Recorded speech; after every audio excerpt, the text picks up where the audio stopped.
Hey there! If you love weird old animated movies or just think post-apocalyptic glam rock sounds cool, let's talk about Rock and Rule, a wild, underrated 80s flick that's basically Blade Runner meets Fantasia, starring mutant animal rockers. So, here's the rundown. Humans are long gone, and all that's left are these mutant animal people. They walk, talk, and most importantly, rock.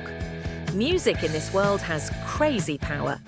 Our main crew is a scrappy little band led by Angel, who's got some pipes, and Omar, her sometimes annoying, sometimes charming boyfriend. They're just trying to make it big when legendary and mega weird rock star Mock Swagger locks his sights on Angel. Mock's been the king of the scene forever, but now he wants more than fame. He wants ultimate, possibly evil power. His potion? Summoning a demon through a musical performance, but he needs Angel's voice to do it. So, naturally, he kidnaps her. Now it's up to Omar and the gang to chase Mock through insane, trippy landscapes for an epic showdown, complete with guitars, lasers, and actual monsters. Who's who on the mic? Here's the vocal lineup. Don Francks as Omar in the OG cut. He also does Mock's voice in Canada, Susan Roman as Angel, yes, same person, double duty, Paul Lamatt as Omar for the US version only, Greg Salata as Dizzy. And get this, all the huge music acts actually do their own singing for their cartoon selves. Lou Reed, Debbie Harry, Iggy Pop and Cheap Trick bring the heat, the tunes. The soundtrack is bonkers. That's what really sets this movie apart. You get Cheap Trick, Born to Raise Hell, I'm the Man, Debbie Harry, Angel's Song, Invocation, Lou Reed, My Name is Mock, Iggy Pop, Pain and Suffering, Earth, Wind and Fire, Dance, Dance, Dance. These aren't just random tracks, they were written just for the movie. The musical battle between Debbie Harry and Lou Reed, insane. Worth the price of admission alone.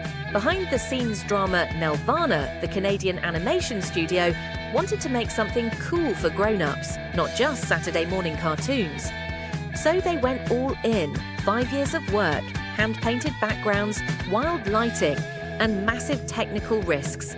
They spent a ton of money, almost went broke, and then MGM took the movie, chopped it up, and revoiced a bunch of characters for the US release.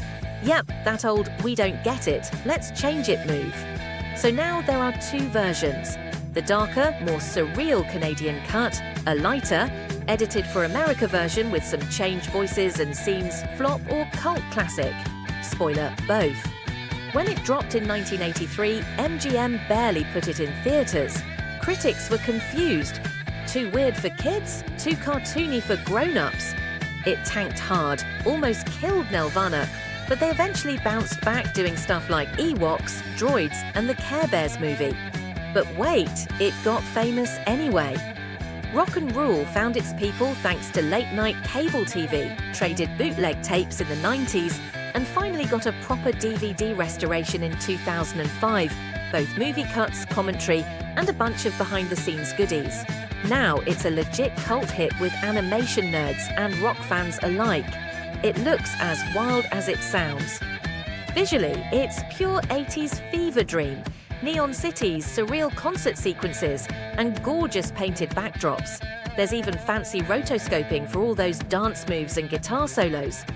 Underneath all the style, it's a story about selling out, the price of chasing fame, and believing in the redemptive power of music, and maybe a little love too. Imagine if The Wall and Saturday morning cartoons had a mutant baby. That's the vibe. Finding it today. There's a nice DVD and sometimes Blu-ray, depending on where you live, loaded with extras, plus the soundtrack is a favourite for a reason. Watch it and you'll spot influences all over, from Gorillaz to Daft Punk's Interstellar 555. Did you know? Original title, Drats. Yikes. Lou Reed made up a bunch of Mock's dialogue on the spot. Mock looks like a cross between Mick Jagger and Bowie on purpose.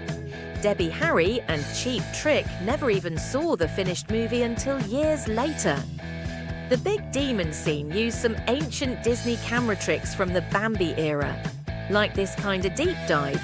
Hit up Movies of the 80s for more lost gems and rad retrospectives.